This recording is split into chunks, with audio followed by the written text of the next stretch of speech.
Call disconnect होते ही inspector Sharma cabin से बाहर निकला और उसने सबसे कहा, सुनो सब, आज कोई खास केस नहीं है, सब जाकर आराम करो। सभी लोग खुश होकर चले गए। अब थाने में सिर्फ इंस्पेक्टर, कांस्टेबल रवि और एक बूढ़ा कांस्टेबल बाकी थे। इधर वेद को बेहोशी सी फील होने लगी। ये क्या हो रहा है मुझे? वेद को तेज नींद आने लगी और वो वहीं लुढ़क गया। बॉबी उस पर काफी देर से नजर रखे हुए था। जैसे ही उसने वेद को लुढ़कते देखा, अपने कपड़ों से चाकू निकालकर धीरे धीरे वेद की तरफ बढ़ने लगा। अब देखता हूं तू कैसे बचता है। फिर अगले ही पल पुलिस स्टेशन की लाइट चली गई। सेल में सन्नाटा छा गया। बाहर इंस्पेक्टर और दोनों कांस्टेबल इंतजार कर रहे थे, लेकिन काफी देर तक जब कोई आवाज नहीं आई तो इंस्पेक्टर ने बूढ़े कांस्टेबल से कहा, जाओ स्विच ऑन करो, अब तक तो काम हो गया होगा। ये कहकर वो वेद के सेल की तरफ बढ़ा, लेकिन अंधेरा होने की वजह से उसे कुछ नजर नहीं आया। तभी अचानक लाइट आई और उन्होंने जैसे ही सामने का नजारा देखा, सबके होश उड़ गए। सेल में बॉबी पड़ा हुआ था, बुरी हालत में। वेद गायब था। इंस्पेक्टर घबरा कर बड़बड़ाया, ये क्या हुआ?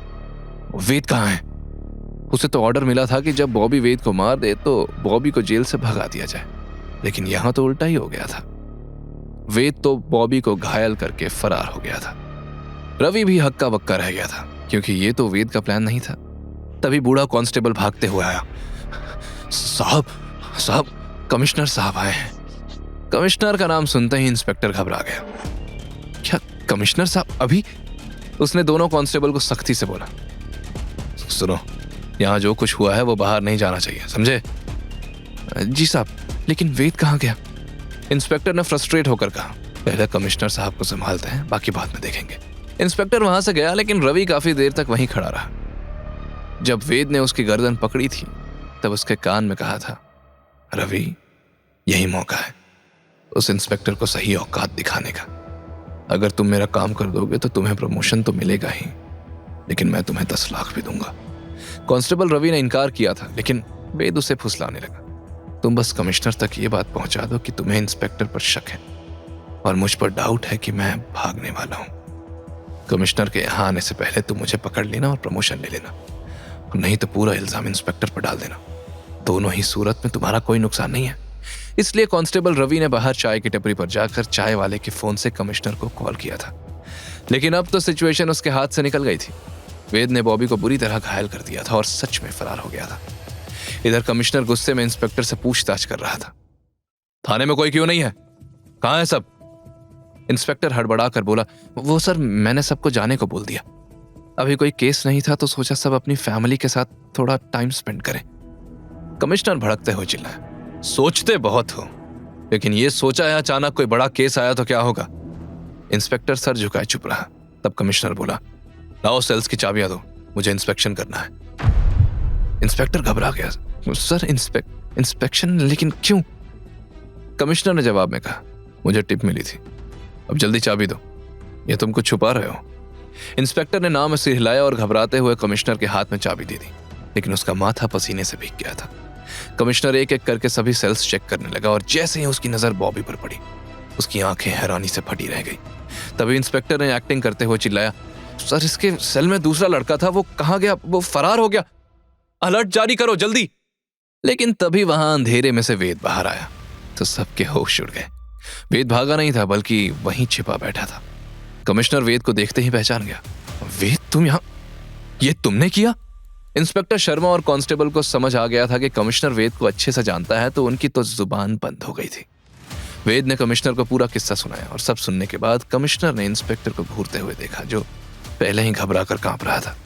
कमिश्नर ने फिर वेद से कहा, क्योंकि तुम्हारे खिलाफ कोई पुख्ता सबूत नहीं है और तुमने मेरी पहले हेल्प भी की है, इसलिए उसी भरोसे से मैं तुम्हें 2 दिन दे रहा हूं। 2 दिन में तुम्हें असली मुजरिम को सामने लाना होगा और अपने आप को बेगुनाह साबित करना होगा। बोलो, कर पाओगे? वेद ने तुरंत हाँ में सर हिलाया। हाँ सर, 2 दिन भी काफी है, लेकिन अभी मुझे जल्द से जल्द दादी के पास जाना होगा।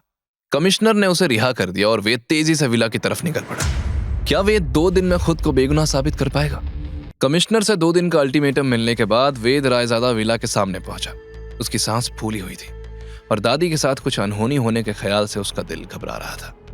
जैसे ही वेद तेज कदमों से रायजादा विला के अंदर आया, उसे हॉल से आती हुई आवाजें सुनाई दी। उस वक्त हॉल में पूरा परिवार जमा था। तभी वेद के कदमों की आवाज सुनकर सबकी नजरें दरवाजे पर गईं। वेद को देखते ही सबके चेहरे हैरानी से भर गए। कियारा शॉक होकर बोली, वेद, तुम यहां कैसे? तुम तो जेल में थे। यशवंत की आंखों में पैनिक के साथ साथ गुस्सा भी साफ दिख रहा था। उसका पूरा प्लान फेल हो गया था। इंस्पेक्टर को दी गई रिश्वत बेकार चली गई थी। उसने वेद को सही सलामत देखकर गुस्से में कहा, तुम यहां आए कैसे? इंस्पेक्टर ने तो अश्योर किया था ना कि... वेद ने यशवंत की बात पर ध्यान दिया। उसकी आंखों में एक अजीब सी चमक आई। वेद धीमे से पूछा, इंस्पेक्टर ने अश्योर किया था? किसे? तुम्हें? अच्छी खासी रकम दी थी ना मुझे जेल में मरवाने के लिए। यशवंत को रियलाइज हुआ कि उसके मुंह से गलत बात निकल गई है। वो हड़बड़ा कर बोला, मैं क्यों पैसे दूंगा? तुमने मां को मारने की कोशिश की और ये साबित हो गया तो तुम्हें जेल में ही होना चाहिए। तब वेद ने धीमी लेकिन कॉन्फिडेंट आवाज में कहा, सब जानता हूं मैं। इंस्पेक्टर शर्मा तो गया और तू भी जल्द ही जाएगा। ज्यादा दिनों तक वो छुप नहीं सकता जिसके इशारों पर तू नाच रहा है। और मैं जेल तोड़कर नहीं भागा, कमिश्नर ने मुझे खुद जाने दिया है। तब राघव उठ खड़ा हुआ और चिल्लाया, कमिश्नर ने जाने दिया? क्यों तू उनका साला लगता है जो तुझे छोड़ देंगे? तब यशवंत ने कहा, मैं भी इंस्पेक्टर को कॉल करता हूं। उसने इंस्पेक्टर को कॉल किया तो फोन की दूसरी तरफ इंस्पेक्टर की घबराई हुई आवाज सुनाई पड़ी, सर कमिश्नर से बात करिए, मुझे बचा लीजिए सर। आपने तो कहा था कि वो मामूली डिलीवरी वाला है। वो तो कमिश्नर को जानता है। उन्होंने मुझे सस्पेंड कर दिया। रिश्वत लेने के इल्जाम में मुझ पर कमेटी बिठाई है। मैं बर्बाद हो जाऊंगा सर। यशवंत ने तुरंत कॉल डिस्कनेक्ट किया और हैरानी से वेद की तरफ देखा कि वेद कमिश्नर को कैसे जानता है। लेकिन फिर उसने गुस्से में कहा, अगर पुलिस तुझे सजा नहीं देगी तो मैं दूंगा। तूने मेरी मां को मारने की कोशिश की ना? फिर वो जोर जोर से चिल्लाया, सिक्योरिटी सिक्योरिटी।